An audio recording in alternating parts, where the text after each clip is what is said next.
There's a question I started asking patients a few years ago, not in a clinical way, just a simple, honest question at the start of a conversation. You've been taking this pill every morning for the past year. Do you actually understand what it's doing inside your body right now? Not what the packaging says, not the 3 words printed on the pharmacy bag. I mean, genuinely understand it, the mechanism, the warning signs, the situations where something that feels minor is actually your body waving a flag. And almost every time, there's a pause. A real pause. Not the kind where someone is searching for the right words. The kind where someone realizes, maybe for the first time, that they don't have the answer. These are not people who are careless. I'm talking about retired teachers, former business owners, people who read the news, manage their finances carefully, and show up to every appointment on time. Careful, capable people who have been taking a powerful medication every single morning and have never had anyone sit down and explain what it actually does. That pause tells me something important. It tells me there's a gap. And gaps in understanding around medications like Amlodipine, Lisinopril, and Losartan are not small gaps. These drugs change how your heart beats, how your blood vessels respond, how your kidneys filter. Every single day. My name is Dr. Adam, and what I want to do today is close that gap. Before we go any further, drop a comment and tell me your name and where you're watching from. I go through every single one, and I genuinely want to know who I'm speaking to today. Margaret's shoes. I want to start with a woman named Margaret. Margaret was 72 years old, a retired school teacher who had managed her blood pressure for several years without much difficulty. She was organized, consistent, and took her health seriously. When her cardiologist added amlodipine to her existing regimen, she didn't ask many questions. Her doctor was thorough, she trusted him, and she figured one more pill was one more layer of protection. For the first month, everything seemed fine. Then, around week 6, Margaret noticed something odd. Her favorite walking shoes, the ones she wore every afternoon around her neighborhood, were starting to feel tight by the time she got home. She assumed her feet were swelling in the heat. It was summer after all. By month 3, the tightness was there before she even left the house. Her ankles looked different in the morning. Her daughter noticed it first and quietly started researching edema, heart failure, circulation disorders. Margaret started cutting her evening walks short because the heaviness in her legs made it uncomfortable.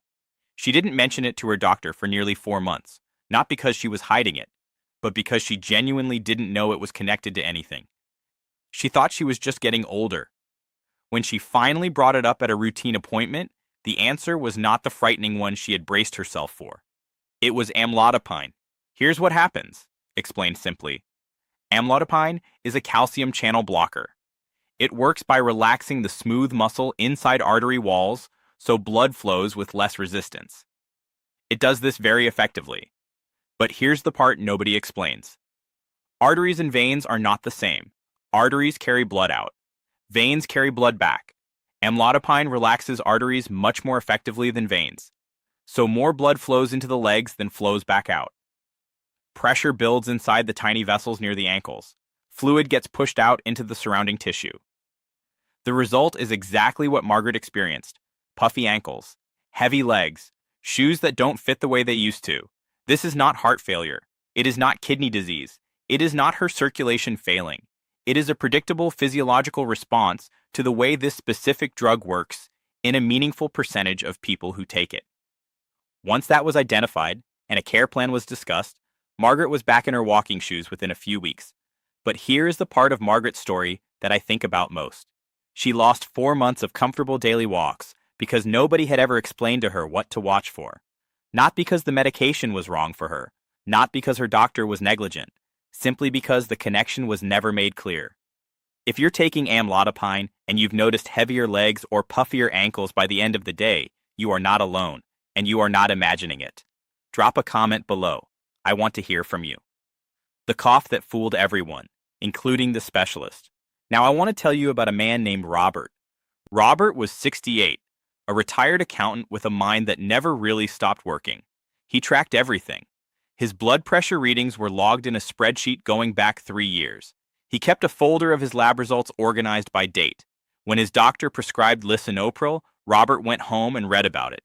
What he did not read about, or didn't connect to himself, was a cough that appeared about 5 months after he started taking it.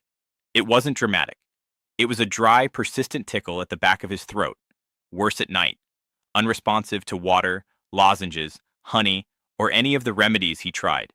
His wife started sleeping with earplugs. Robert assumed it was dust in the house, maybe something environmental, because he'd been on Lisinopril for 5 months by then without any issues. Surely it wasn't the medication. He saw his primary doctor, who ordered a chest x-ray. Clear. He saw an allergist, who tested him for common triggers. Nothing convincing came back. He bought an air purifier. The cough continued. 14 months after it started, Robert mentioned the cough to a physician covering for his regular doctor during a routine visit. That physician asked one question: when exactly did you start Lisinopril? Robert pulled out his phone and opened his notes. He had the exact date. The math was immediate. He had started Lisinopril 4 months before the cough appeared. 14 months of disrupted sleep, specialist visits, and an air purifier that cost several $100s. All of it, tracing back to a known, documented side effect of his blood pressure medication. Here's the chemistry. Lisinopril blocks an enzyme that, among other things, normally breaks down a compound in the body called bradykinin. When bradykinin accumulates, it can irritate the airways. The result is a dry, persistent cough that doesn't respond to typical remedies because it has nothing to do with infection, allergy, or inflammation in the usual sense. It's a chemical accumulation. The fix is often straightforward. Losartan, which we'll talk about more in a moment, works on the same blood pressure system through a different mechanism and does not cause this same bradykinin buildup. For Robert, switching took 3 weeks to arrange. His cough was gone within 10 days of the change. Now, I have to stop here and be very direct about something. Because there is a symptom in the ACE inhibitor category that is in a completely different category of seriousness. If you are taking Lisinopril and you experience swelling of the lips, tongue, face, or throat, especially if swallowing becomes difficult or breathing feels restricted, you are not managing a side effect. You are in a potential medical emergency. This is called angioedema. It involves the rapid swelling of soft tissue, and in rare cases, it can compromise the airway in minutes. The response is not to take an antihistamine and see how you feel in the morning. The response is to call emergency services immediately. Robert's cough was a nuisance that stole 14 months of good sleep and cost him money he didn't need to spend. Throat swelling with breathing difficulty is a 911 call.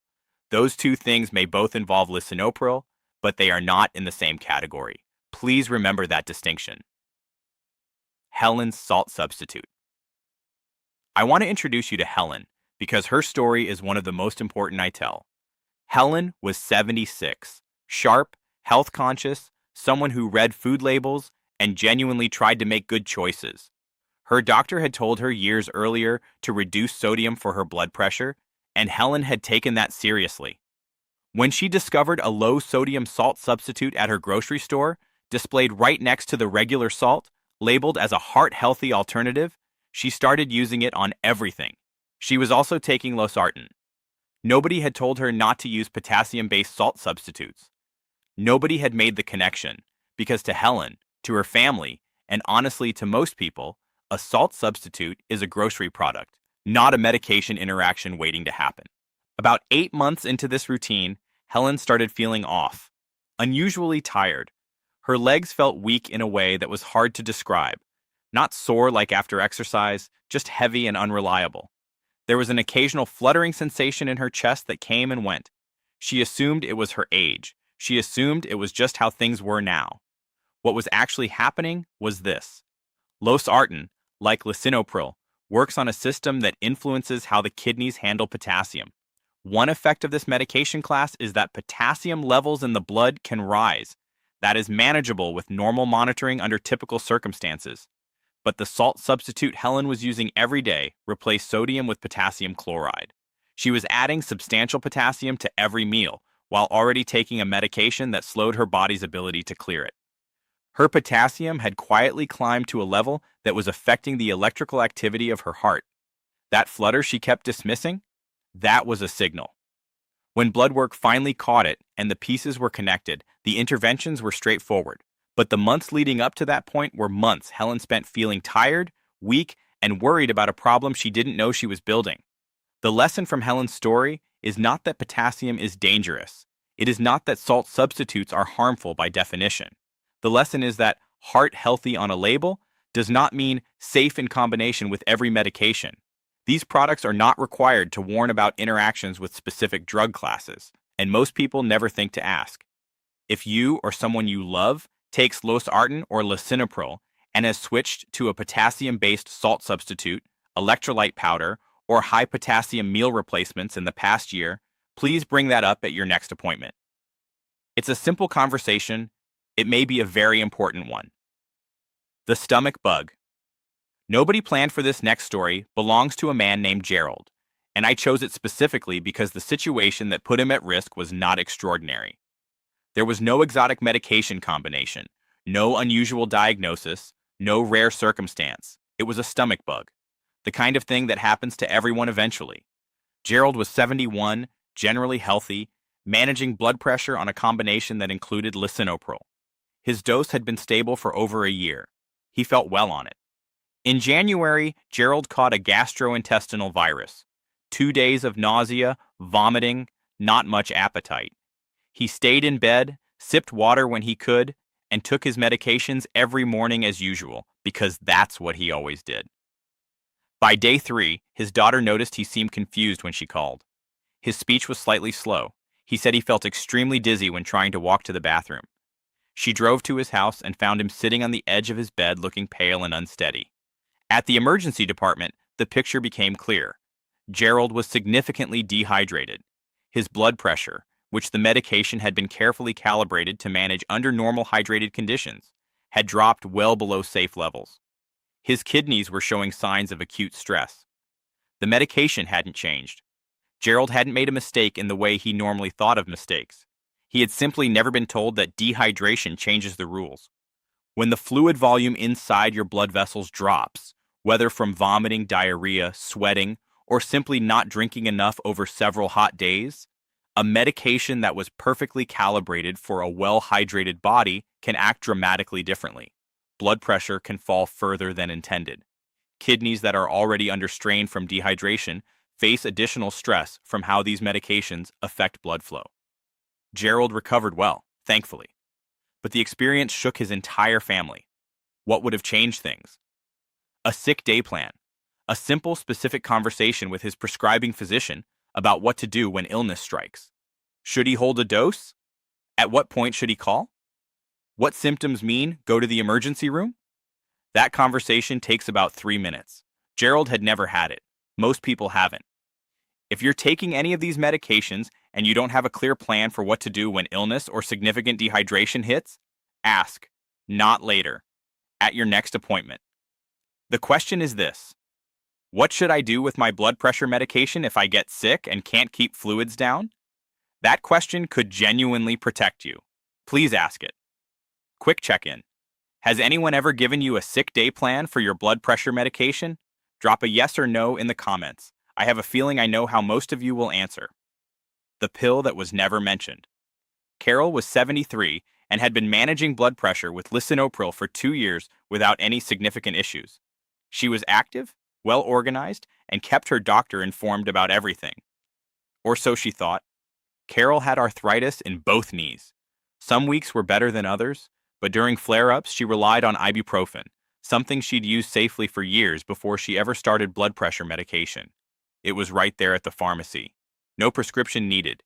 It didn't occur to her to mention it to her doctor because it didn't feel like a medication in the same category as the prescription bottles in her cabinet.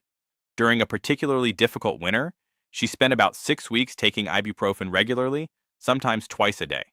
At her spring checkup, routine blood work came back with abnormalities in her kidney function markers that hadn't been there the previous year. Her doctor, going through the list of everything she was taking, got to ibuprofen and paused. Non-steroidal anti-inflammatory medications affect how blood flows through the kidneys. ACE inhibitors like Lisinopril affect that same blood flow through a different mechanism. When you combine them, particularly during any period of even mild dehydration, the reduction in kidney blood flow can be significant. Over weeks, that adds up. Carol's kidneys recovered after the ibuprofen was stopped and alternatives were found. but she spent months managing the follow-up and the uncertainty that came with it. The important thing Carol took away from that experience, and the thing I want you to take from her story, is this. Over the counter does not mean no interaction. Your kidneys do not process medications by whether they required a prescription. They respond to chemistry. If you regularly need anti-inflammatory pain relief for arthritis, joint pain, or back issues, and you're taking any of these blood pressure medications, that combination deserves an explicit conversation with your doctor. There are often workable alternatives. Acetaminophen, topical options, physical therapy approaches. The conversation is worth having. The dizziness.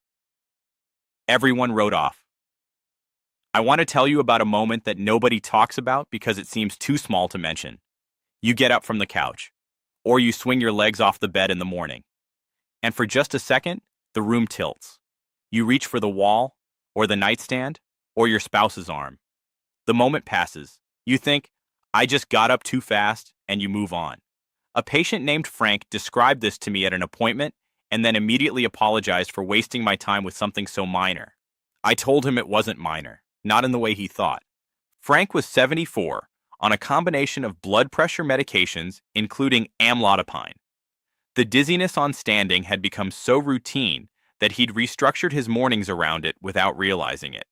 He sat on the edge of the bed for a minute before standing. He moved slowly to the bathroom. He held walls. What he hadn't thought about was why he was doing all of that. Here's what happens. Blood pressure medications do their job. They lower blood pressure. When you stand up suddenly, gravity pulls blood toward the lower half of your body. Your cardiovascular system is designed to compensate for this quickly, squeezing blood vessels and adjusting heart rate. But when pressure has already been lowered by medication, that reflex can be slightly delayed or insufficient. Pressure to the brain dips briefly. You feel it as dizziness. In most people, this is brief and manageable. But in older adults, brief and manageable can turn into a fall in the time it takes to reach for the wall and miss. A fall in a 74-year-old can mean a hip fracture. A hip fracture can mean surgery, rehabilitation, months of reduced mobility, and a long shadow over independence and quality of life afterward. That chain of events can begin with 3 seconds of dizziness that everyone around the patient had been calling minor. Frank's situation, once he actually described the frequency and the adjustments he'd been quietly making, prompted a medication review. A small dose adjustment and some changes to his morning routine made a meaningful difference within a few weeks. The practical steps are simple. Rise slowly, sit at the edge before standing, have something stable within reach. But more importantly, if dizziness on standing is a regular part of your life, it is not something to accept silently. It deserves to be named in an appointment. The number on the screen. I want to end with something I see create unnecessary panic on a very regular basis. A woman named Dorothy bought a home blood pressure monitor after her diagnosis. Her doctor encouraged it. Monitoring at home is genuinely useful. The problem was that Dorothy started checking her blood pressure 4 or 5 times a day, and every time a reading came in higher than she expected, she would take an extra half dose of her medication just to bring it down, without calling anyone. One morning, after a particularly anxious night and 3 readings that alarmed her, she'd taken nearly double her usual dose by noon. She spent the afternoon feeling dizzy and faint and couldn't understand why her medication seemed to be working against her. Blood pressure is not a fixed number. It moves throughout the entire day in response to sleep, stress, caffeine, physical activity, whether you spoke before you measured, whether you sat quietly for 5 minutes first, even anxiety about what the reading might show. A high number on a stressful morning is not evidence that your medication has stopped working. A low number after a hot afternoon is not evidence that you've been overdosed. What matters is pattern, consistent measurement, same arm, same time of day, 5 minutes of quiet rest beforehand. Write the numbers down. Bring the log to your appointment and let trends guide the conversation. These medications work through steady, consistent presence in the body. They are not rescue medications. They are not designed to be taken reactively when a number spikes. Consistency is what makes them effective.